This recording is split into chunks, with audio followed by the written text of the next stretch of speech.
Take a look at some of the facts versus myths associated with college admissions today.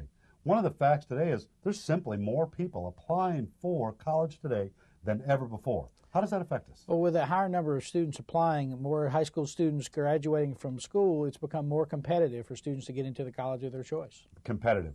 It's become more numbers based. It's much more analytical than it's ever been. It used to be that you could get through on a great interview, get through on some alumni that you knew. That's not the case anymore. This is a very competitive process. A student has to have a complete package. Correct. Have to be able to speak well, write well, and have a good academic record in order to get into the college of their choice. Exactly.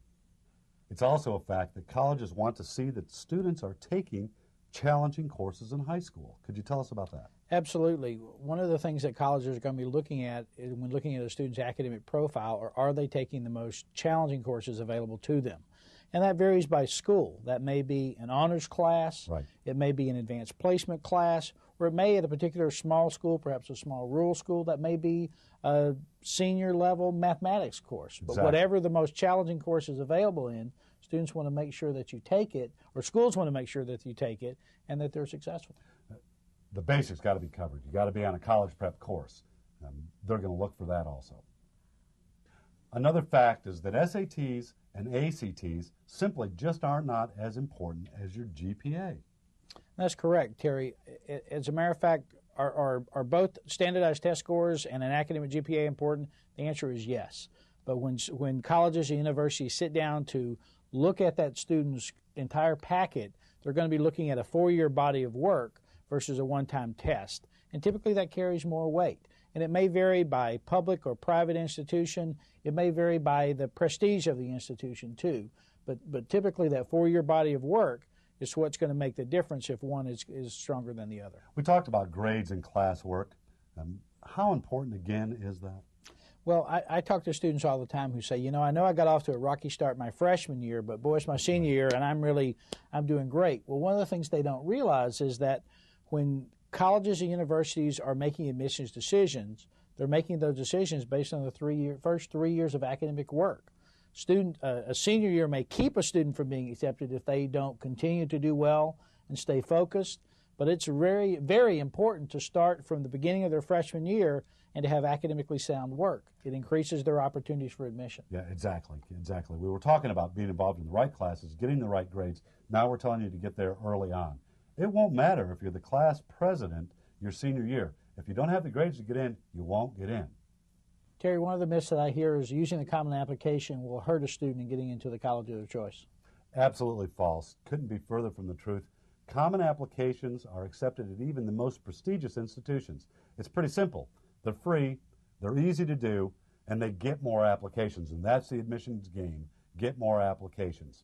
Common applications are those applications that you fill out generally on a web-based program off the internet, and that program sends them to the college or colleges of your choice.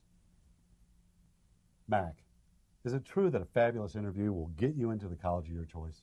Well, it's always helpful to be able to, in speaking to an admissions committee, to be articulate, well-groomed, and have a chance to talk to them about why you want to go to school there. But more and more colleges and universities throughout the country are no longer doing those kind of personal interviews because of a time crunch, because of the volume of applications that they receive each year. So it's extremely important that if you do have a college that requires an interview for admission, that you have that total package, that you have strong academic record, that you have good standardized test scores, that you have good student activity involvement, and be able to bring to them an entire package and say, this is why I would be a good student at your institution. Exactly. Terry, I've heard it said by students that they feel that attending a private or a prep school would increase their chances of getting into the college or university of their choice. Is that true? No, absolutely not. College admissions offices are looking for a diverse body of students to draw to their schools. They're not going to compare one high school against the other high school. It's the course load work and the difficulty that you take on, not that the other schools provide, that you take on, that determines your entry into the most prestigious schools. Mac, I've had students ask me, or actually tell me, I've got tremendously high SAT scores, so I'm going to get into the college of my choice. Well, as we've talked, Terry, it's a package. The standardized test scores are very important, and some schools put different amounts of weight on them. That's why one of the things you have to make sure you understand is what are the admissions criteria at the school that you're applying for? But as a general rule, it's the 4-year academic record, and specifically the 3 years, of the first 3 years in school, that that colleges are going to be giving greater weight to. It can be counterproductive. A very high SAT score, but a low GPA may point to an admissions counselor that they just don't care as much. They just don't have that kind of drive.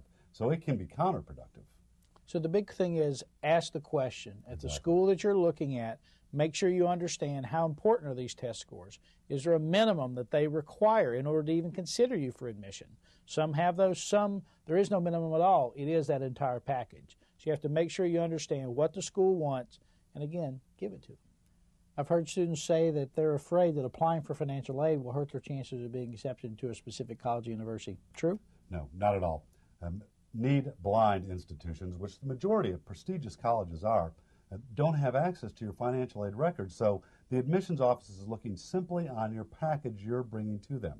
Need-aware colleges that you're applying to, well, so was everyone else applying to the need-aware. So even though it may very slightly affect your vulnerability for admissions, the chances are very, very slim. Apply for federal financial aid.